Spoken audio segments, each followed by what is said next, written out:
just let them be? Sure. All right. So, hey guys, it's Marianne here, and I'm here with Tina. Say hi. Hi. And I'm here with Tanya. Tanya, do you want to pop your head around so that we can see you? All right. So, thanks so much for joining, you guys. Today we're going to talk about the supine groin stretch. And come down here so that we can kind of be together. Can you see us both here? Yes. Okay. Cool. So we're going to talk about supine groin stretch. So neither of you guys had heard of that before you came today, right?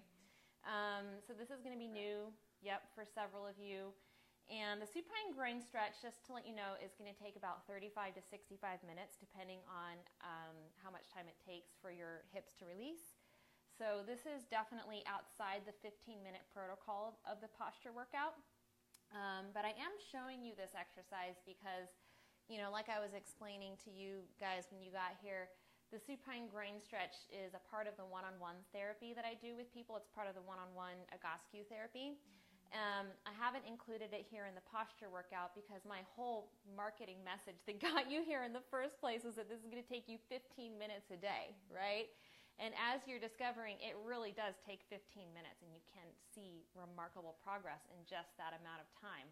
But the supine groin stretch is really a fundamental practice that if you can begin to incorporate this can help to really accelerate your results and to really, I think, start to bring some things full circle for you. Did that communicate? Yeah. Do you have any questions about anything I just said? No. Not? Okay. Okay, cool. Tanya, any questions for you? Okay, cool. So just to give you an example or a picture of what this would look like to incorporate this into your daily practice, it would look like doing the posture workout every day, first thing in the morning, 15 minutes, and then the supine groin stretch separately at night, 2 to 3 times a week, which is going to take you about 35 to 65 minutes. Make sense?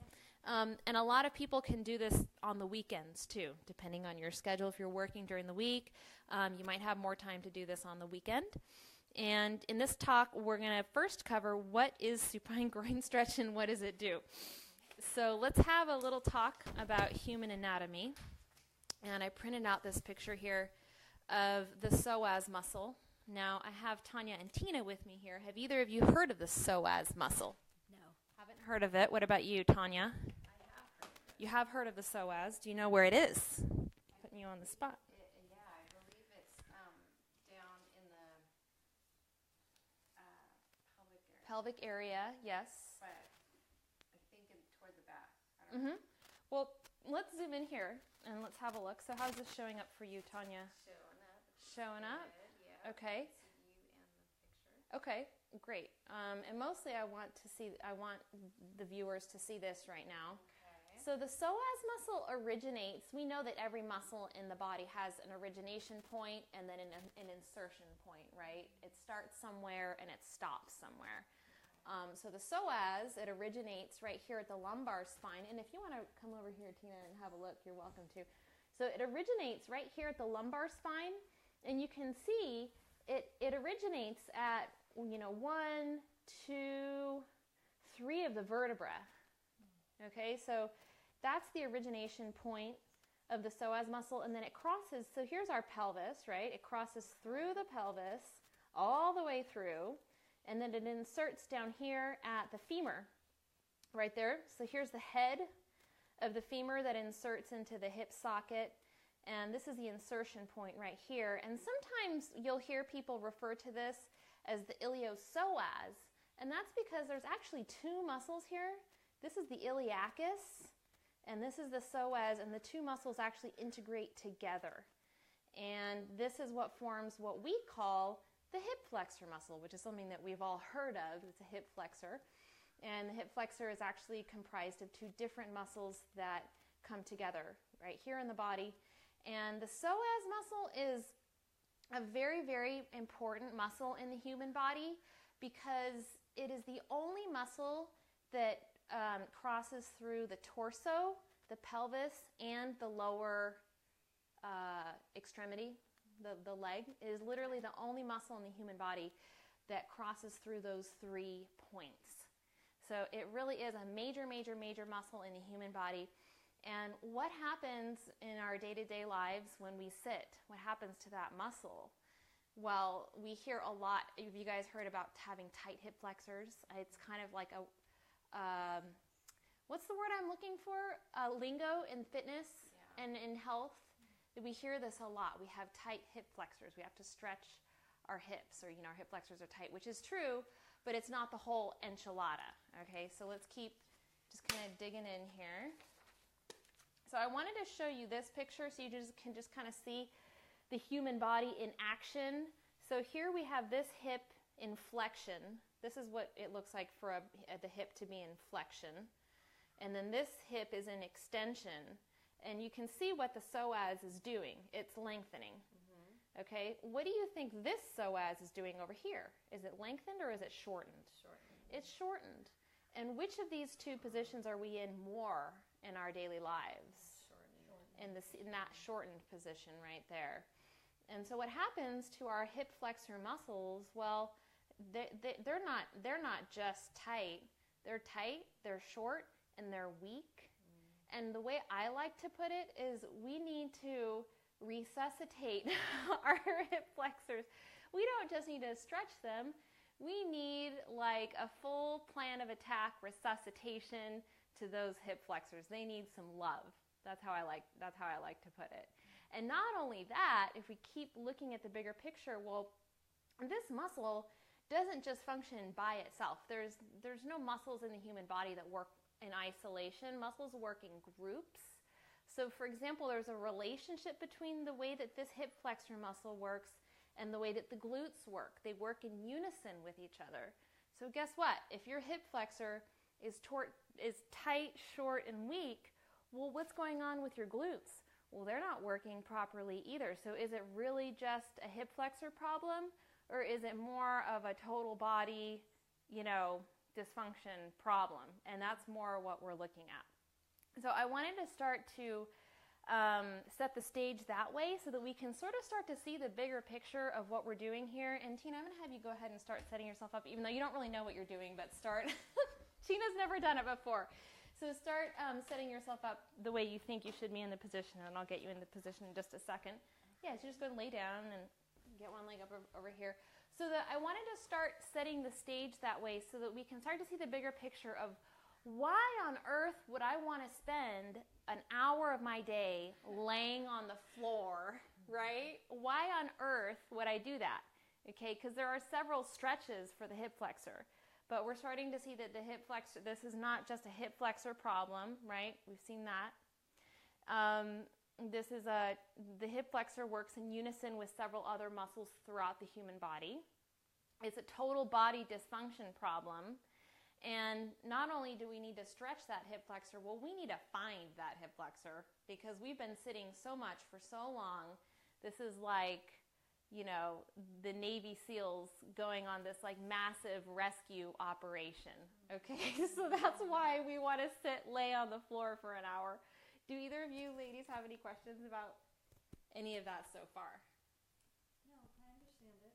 Okay. It was interesting to see the muscles you were talking about because I know for me when I have, they call it sciatic, or they called it, the other muscle is the piriformis, it's like the form of the iliacus. Yeah, so those are the two I've only heard about.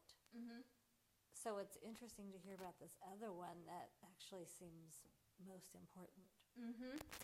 Yes, and it's overall it's the entire pelvis, and it's all of the musculature of the pelvis that needs help. Yep. And what about you, Tanya? Any questions? Make sense so far? Do we have anyone on? Do we have any? How many people? Julie.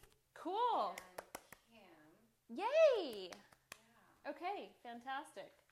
So let's rock on. And if you're watching, please post your questions to the comments, and we're going to get to your questions at the very end of the talk. So how to incorporate the supine groin stretch with your posture workout practice. So we've already talked about that 2 to 3 times a week, at night, on the weekends. It doesn't have to be first thing in the morning. Let's talk about a summary of the 3 different versions of the supine groin stretch. So version number 1 is what we call just supine groin stretch, where you're laying flat on the floor. One leg is up over a chair or a block, and then you have your other leg supported by a heavy object. Just relax here for me, Tina. And this heavy object here is preventing this foot from flopping out to the side. So I'm using a kettlebell. You could use a flower pot. You could use a door jamb, really anything heavy that you have here around your house. And we have here the palms up with the arms at 45 degrees to the body, similar to the static back exercise that you're familiar with. So this is version number 1. Version number 2 is this exact same thing, but with towel rolls, one under the low back and one under the neck. And we're going to get to that, why you would do that and who would want to do that. And then version number 3 is what we call a progressive version of supine groin stretch, where we use either a step ladder or a device called the tower. If you want to just pan over there to that little wooden, you can see that right there. So that's the tower. And what the supine groin progressive does, well, it starts the leg off here. Is that okay for you, Tina? Starts the leg off there, and it progressively moves the leg down towards the floor. So we'll get to that when we get to part 2 of this video series. But for right now, we're going to get right into some self-testing to learn your body and to learn which version of the exercise you should be doing. So how do you test for this, and how do you know what version of this you should be doing? So what you're going to do is you're just going to get into this position and lay down on the floor, and you're going to check to see if you have an arch in your lower back. So Tina says yes. So that was it. It was that simple. Do you have an arch in your lower back? If the answer is yes, then you're going to take version 1, what we're doing right here. And you're just going to hang out here, breathe, relax, listen to some of your favorite music until that low back just naturally starts to settle down onto the floor on its own. Now, if your lower back, if you get into this position and your lower back is already flat to the floor, then you're going to take version 2 of the exercise, which means you're going to put some towels, one under the neck. Let's go ahead and do that right now. Yep. And one under the low back. I like to use, these are those little, those yoga towels that help to soak up the moisture and the sweat when you're in those heated yoga classes. I like using those for these rolls because they're nice and firm and uniform, but you can use regular towels. You just kind of have to play around with it and get like a good, should be about, so there's my finger, so that's about 3 inches in diameter there. That's about what we're looking for. So if you can just bridge your hips up for me and put that right under your belly button. And it might be a little big. How does that feel for you? Feels fine. Feels fine? Mm-hmm. So if you put that towel roll there, and if it feels intrusive, it's just a little bit too big. So you just kind of want to feel it out, use common sense, create a roll that feels like it's imposing a little bit of a curve, but like it's not too much, so it shouldn't be making you sore. And so first of all, did either of you girls that are here with me have any questions about anything we've talked about yet here with the 2 versions? Yep, Tanya. Mm-hmm. Well, I tend to have a natural curve in my back. Mm-hmm. Anyway, so I would imagine that I would need to work on version 1 as well. Mm-hmm. But I also feel like that would be comforting to have sure. a towel. Yeah. Mm-hmm. So, but the idea is well, actually, what is the idea again? Is it to allow our backs to lay flat on the ground? So it's a great question, and I think you touched on a couple of different things. So first of all, just because when you're standing you feel like you have a curve in your low back doesn't necessarily mean that once you get into this position, your back might actually be flat. So you kind of have to just do it and see what your body gives or see what your body tells you. So that's the first thing.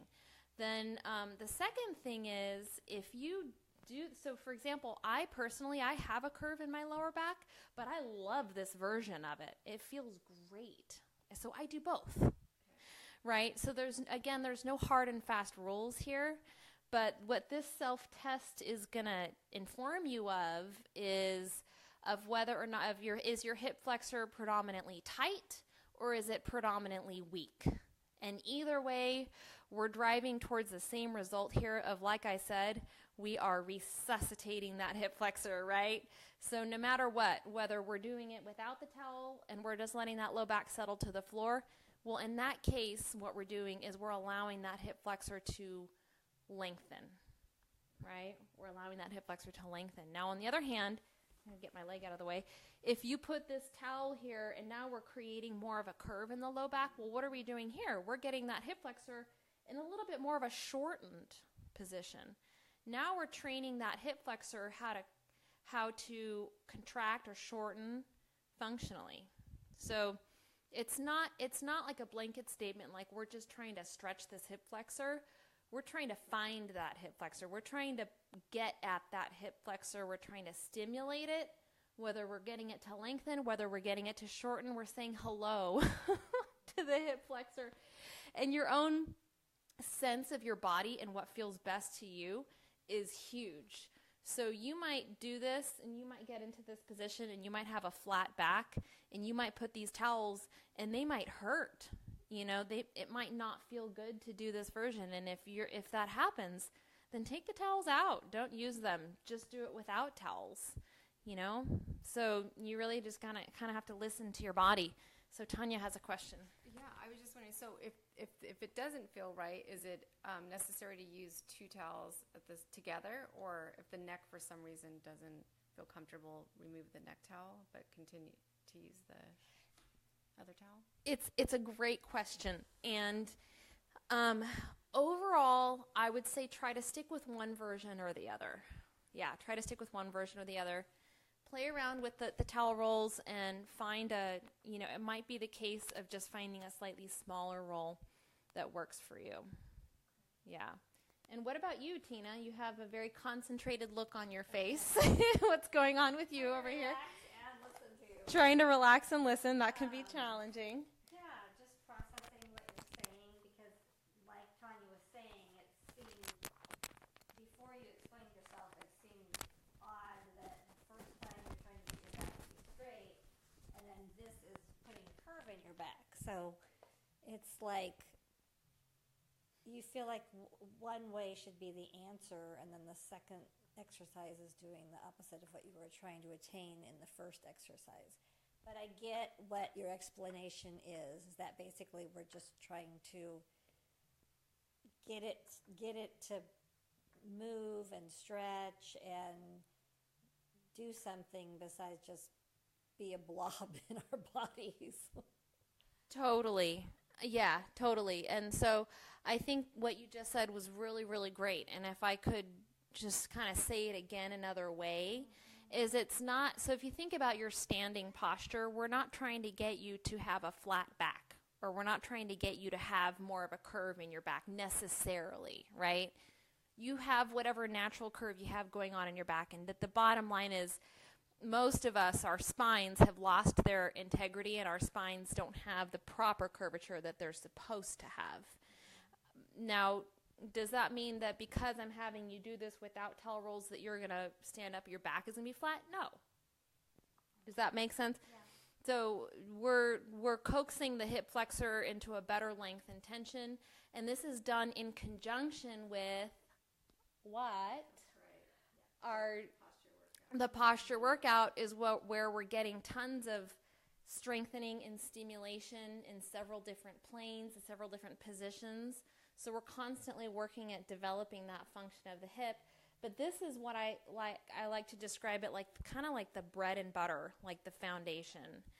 And that's why I was so excited to introduce this, because I think if you're not doing this, you're going to get to a certain point, and I've seen it with people, you'll get to a certain point. But when you can start doing this and start getting that hip flexor, the pelvis, and there are several other changes happening here that we'll talk about in just a minute. When you can start working this in 2-3 times a week in conjunction with your posture workout, it's going to be huge. So these are really great questions that you ladies are asking. Do you have anything else? Any other questions?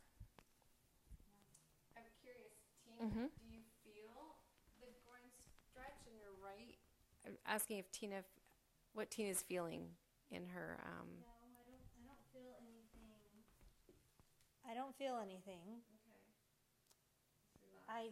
I do know that my neck was hurting before this, and now my neck doesn't hurt anymore. Okay, great. So we could say you are feeling something. Oh, yeah. Right, right. Well, and it's great because we get so focused on like, oh, what am I feeling in the hip? And you're going to feel other things, and we want to be paying attention to those things too. So that's cool that you're feeling less pain in your neck. Yeah. Okay, cool. Well, and that brings up a good point of, okay, well, what should you be feeling in this? And how do you know if it's working? So let's say if you don't have the towels, so let's see if we can get these towel rolls out here. And you're doing a great job, Tina. Tina's never done this before, so she's being my little guinea pig today. It's pretty easy, right? Just lay there, relax. So if you have no towels, the most predominant thing that you're going to feel is the low back settling to the floor. Just kind of, when you do the static back exercise, you get into that exercise, 5-10 minutes later, you feel your back starting to settle. You feel your shoulders, your hips starting to change, and maybe the longer you stay there, the more you feel those changes. That's exactly what you should be feeling here. Yeah, and for me, the first thing I start to feel is heat at in this area as it's like settling. Mm-hmm. Okay, so Tina feels heat. You might not feel heat, but if you do, then that's a sign that something is happening. And the second thing that you can look for is the quad test, okay? So what you do for the quad test is you tighten the thigh. Go ahead and tighten your thigh, and then relax. And where did you feel that, Tina? Did you feel that closer to your knee or closer to your hip? My knee. Okay, so closer to your knee, okay? Now the quad test is going to tell you, it's going to be a good indicator for you of how much has your hip released and how much have the muscles throughout your body released. So by laying here on the floor, we're releasing that hip flexor muscle, and we're also letting muscles throughout the body relax and release. So when you tighten your thigh, at the very beginning, most of you are going to feel that contraction right around here, closer to the knee. And as you lay here for 5, 10, 15 minutes, at every 5-minute increment, you can try that quad test again, and you'll begin to feel that contraction moving up closer to your hip. Wow. So why don't you try it again right now, even though it's only been a few seconds. It feels like right here. Right in there. Yeah. Yep. Okay. I'm going to move this kettlebell out just a little bit. Let's bring your foot just right there. So as you stay here, that quadricep muscle group is going to start to release, and you're going to start to feel that contraction up here, up towards the mid to upper portion of your thigh.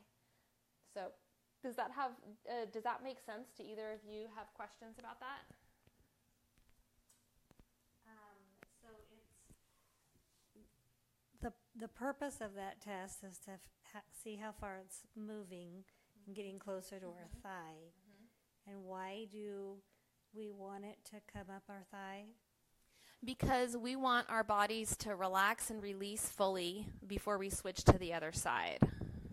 And if you feel it closer up your thigh, that's an indicator that your thigh muscle has released. If your thigh muscle has released, you'll also have muscles throughout your entire body, including your hip. Like the whole area has released. Well, and even your shoulders, your neck, your mid-back, muscles down here of the lower leg and the foot have changed. And if we had more time, we would spend an hour talking about those changes that are happening throughout the entire body. But the short version of it is that we are changing length and tension of muscles throughout the whole body. And one way that we can, because you don't feel anything when you get down here. You just kind of get down here, and then it's like, well, I'm laying here now. We're used to stretching, and we're used to feeling the stretch. And when I do a stretch and I feel it, I know that I'm doing it right, and I know that it's working. Well, we don't really have that feedback from our bodies here in this position. So the quad test is a beautiful way to test at least just that one muscle. We can feel that muscle changing as we're in this position. And when we can feel that change get up to here, the mid to top part of the thigh, then we know that we've gotten our job done here on this leg, and we're going to switch over to the other leg. Okay. What other questions? You said when we get to that point, we'll switch to the other leg. Should we be doing it the same amount of time on each leg, or will it be different for each leg as it opens up? That is a great question. So the very, very first time you do this, you might do it a little differently on each leg because you kind of just have to feel it out and see. And you might have one leg that releases significantly more quickly than the other. But once you see that and once you figure out about how long it's taking you, you want to stay there on the same amount of time for both legs. However much time it takes for whichever leg takes longer to release, you want to spend that much time on both legs. So if your right side takes 20 minutes, but your left side only took 10, then you want to take 20 minutes on both sides. Yeah. And the reason for that is because we want to make sure that we're perpetuating balance in the body and not perpetuating imbalance in the body. Yeah. So what other questions do you have? Tanya? That was good. That was good. I was also curious, like Tina, as to why we would. Well, I thought it was interesting that the quad strut test would indicate whether or not it's released, like hip flexor released, or the. Yeah. Yeah, the psoas. Well, and I think it's also good to note that the musculature of the hip includes the quads. The hip flexor, we have primary hip flexors. So these are the muscles right here that primarily flex the hip.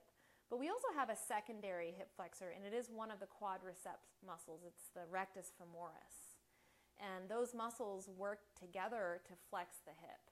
And so that's a more direct reason why we would want to look at this muscle here and whether or not it's releasing. Interesting.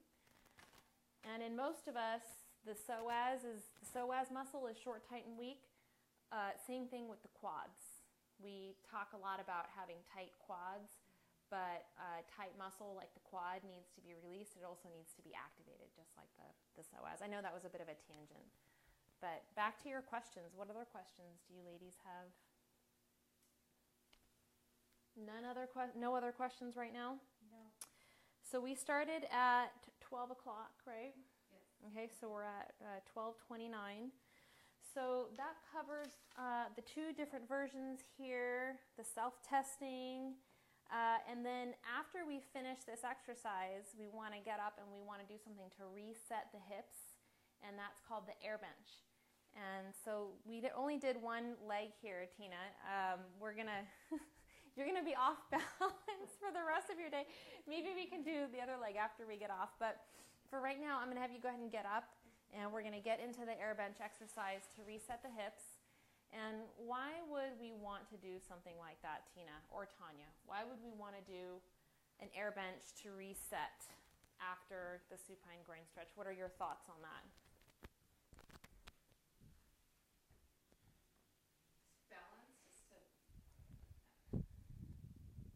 Tanya says balance, reset. Or maybe to engage those muscles because you're shifting them back and you're kind of like setting them back where they belong. Mm-hmm. But I don't understand why. I don't really know the answer. Don't really know the answer. Well, I think what you said is right on. I think both of you have a pretty good kind of sense of it, right? We want to reset, we want to, like you said, kind of get things back in place. First, let's get your positioning dialed in here a little bit. Let's get your feet right. Bring your toes to where my hand is. Oh, that's a lot farther out than Let's I try thought. that. We're slipping. How's that? Good? Now push. Squeeze my fingers. Relax the belly and relax the upper body. So what do we do in the supine groin stretch? We have one leg in extension and one leg in flexion, right? Mm-hmm. We have one leg down on the floor and one leg up on the block. So So what are we doing? We're separating the hips, right? Okay, yes. Here we have your hips together Okay. in flexion, which is what we're used to doing in our day-to-day lives, sitting. Both hips are together. And a huge thing, a huge function, and you just tell me if you feel like you need to come up, but otherwise you're doing good. I have about 20 more seconds. Okay. A huge function that we're missing in our day-to-day lives is hip separation. Like when we walk, we run, the left hip moves independently of the right hip, right? Can you guys picture that? Yeah. We don't get that hip separation. So we're asking for that in the supine groin stretch. Okay. We're asking for a big hip separation, right? We have Okay. one hip all the way down in extension, the other hip all the way up in flexion. And we're saying to the body, respond to this. Now let's switch and do it on the other side. And after you do that, we want to do something to get things resynced. Yeah. Okay, I'm Makes done. sense? You're done. Okay, go ahead and come on up. That was interesting as far as like my feet being out further Mm-hmm. than what I thought, and it hurt in a different area, or it was more on top of my thighs this way, where the way I was doing it in the past, I feel like it was more inside my thighs. Yeah. So Good observation. Yeah. We want the ankle joint just out in front of the knee joint. Yeah. Great. Well, let me check my notes here and see if I've left anything out. So we talked about the air bench. Do we have any questions, Tanya? Yes, Mhm. Kim has a question for you. She says, like medicine, can you do these exercises too much that leads to negative effects? Yes, you can do them too much. And you're going to have to really listen to your body and see what your body can give, just like any other kind of an exercise. Does that question make sense to you since you're here? yes, should we just be doing it 3 times a week, or should we? You we can be do it doing more. every day? You can do it every day. Yep. And it is possible to overdo it, just like it is possible to overdo it in static back. You can get in static back for an hour, 2 hours, and the next day be incredibly sore and incredibly stiff because you've dramatically changed the alignment, the position of your body. So it really is, I think, key to get into the position, try it out, see how it feels, do a little bit of it, see how you feel the next day.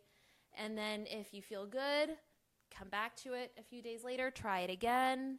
You really are your own expert here. You're really, learning your body and learning what works, and you really want to listen to what your body is telling you. And if you do this exercise and you feel some discomfort, some soreness, some stiffness, well, you want to ask yourself the question, why am I feeling that? We're really changing the alignment of the body here.